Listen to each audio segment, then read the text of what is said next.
Hello guys, मैं C Arun Gupta and welcome to my channel Tax Arena. अभी देखो 2 दिन पहले बजट आया तो उसके जो इम्पोर्टेंट एस्पेक्ट हैं जो हम लोग को पता होना चाहिए उसको हम लोग डिस्कस कर रहे हैं अभी। ठीक है, तो सबसे बड़ा जो चेंज आया है वो आया न्यू रिजीम में। जो मिडिल क्लास वाले न्यू रिजीम ऑप्ट करते हैं उनको कुछ मिला है इसमें। तो न्यू रिजीम में जो स्लैब था पहले वो अभी चेंज हो गया है। नया स्लैब क्या कर दिया उन्होंने, आपको 3 लाख तक कोई टैक्स नहीं देना है। 3 लाख से 7 लाख 5%, ये पहले 3 से 6 लाख था। और 7 लाख से 10 लाख तक 10%, 10 लाख से 12 लाख 15%,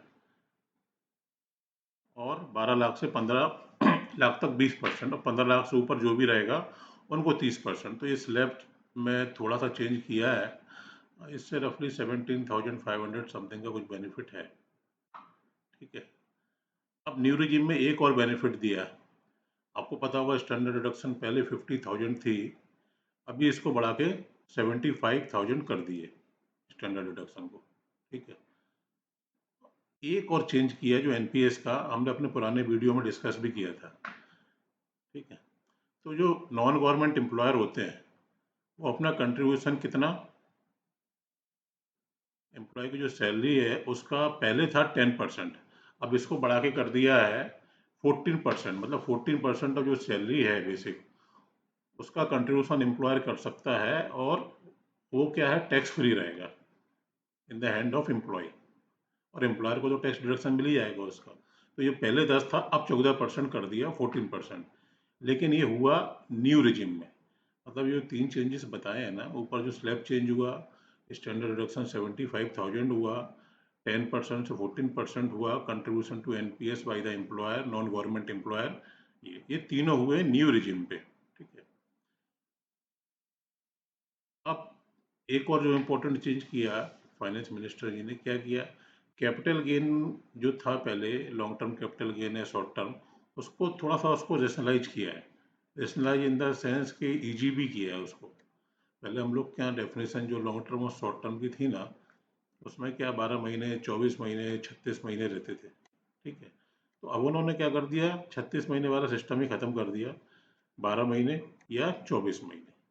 ठीक है, तो होल्डिंग पीरियड दो कर दिए, 12 महीने और 24 महीने। तो जो लिस्टेड शेयर सिक्योरिटी है उनका पीरियड 12 महीने से ऊपर है तो लॉन्ग टर्म, 12 महीने से कम है तो शॉर्ट टर्म। उसके अलावा जो बाकी है, बॉन्ड, डिवेंचर, गोल्ड, प्रॉपर्टी जो भी है, वो अगर 24 महीने से ज़्यादा होल्ड किया तो लॉन्ग टर्म है, 24 महीने से कम किया तो शॉर्ट टर्म है।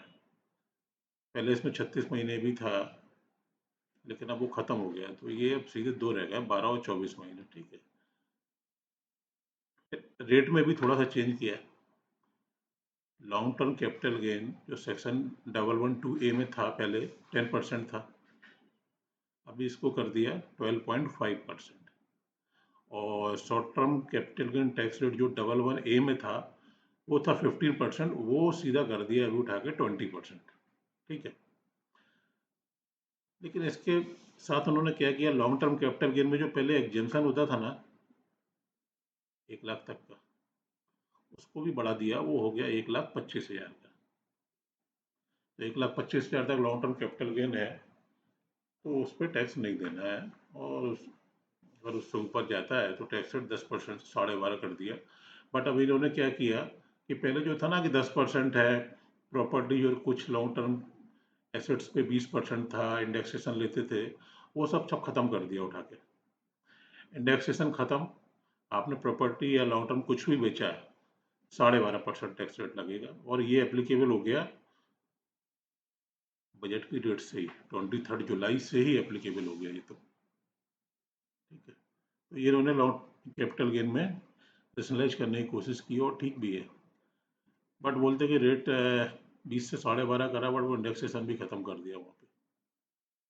ठीक है, अच्छा टीडीएस के प्रोविजंस में भी किया है थोड़ा उन्होंने चेंज, वो बता देता हूँ आपको।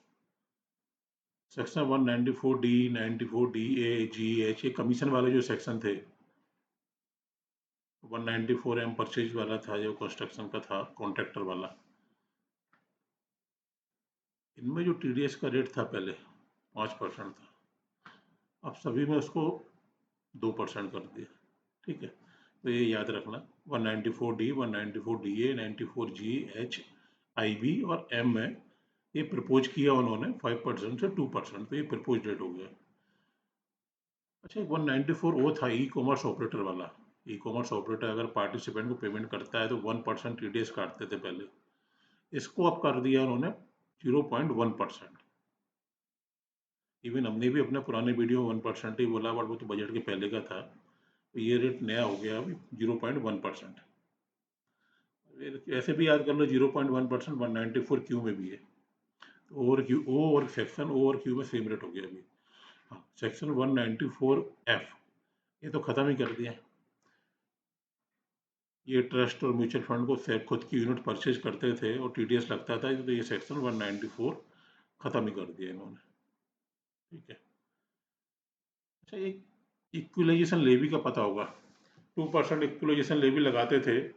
ई कॉमर्स ऑपरेटर है नॉन रेजिडेंट, और उसको फिर डिपॉजिट करना होता था मंथली, वो खत्म कर दिया अभी उठा के। ठीक है, तो एक चेंज वो भी है। चेंज तो काफ़ी है, बट जो इम्पोर्टेंट है वो ही बात कर रहे हैं हम लोग। ठीक। अच्छा, एक चेंज अभी पार्टनरशिप फर्म्स के लिए आने वाला है, और वो एप्लीकेबल अभी नहीं है, बट वो नेक्स्ट ईयर से आएगा, 1 अप्रैल 2025 से आएगा। बता देता हूँ, नया सेक्शन आएगा 194T। तो पार्टनरशिप फर्म्स जो है, अगर पार्टनर को salary, remuneration, interest, bonus, commission जो भी दे रही है, और अगर 20,000 से ऊपर अमाउंट होता है तो TDS कटेगा, वो रेट रहेगा 10%। नया सेक्शन प्रोविजन आएगा 194T and that will be applicable from the first day of April 2025। ठीक है। इक्विलाइजेशन लेवी का हमने बता ही दिया कि ये अपना खत्म हो गया अभी। अभी इसमें चेंजेस तो और भी काफ़ी है, बट मेन चेंजेस यही थे। पार्टनरशिप का बताया है। पार्टनरशिप का जो सैलरी रहेगा उसमें भी कुछ चेंज किया है इन्होंने भी। ये रहा, increase in the limit of remuneration to working partners of the firm, ये भी 1 अप्रैल 2025 से आया है। और इक्वलाइजेशन लेवी जो मैं बोल रहा था ख़त्म किया है, वो इन्होंने किया है अगस्त 24 से, मतलब 1 अगस्त 2024 के बाद आपको 2% इक्वलाइजेशन लेवी नहीं काटना है। ठीक है, ओके। ठीक है, ऐसे मेन 3 चीज़ें याद रखना। न्यू रिजिम में जो आया, कैपिटल गेन रेशनलाइज किया, TDS में भी कुछ चेंज किया है इन्होंने। Thanks friends.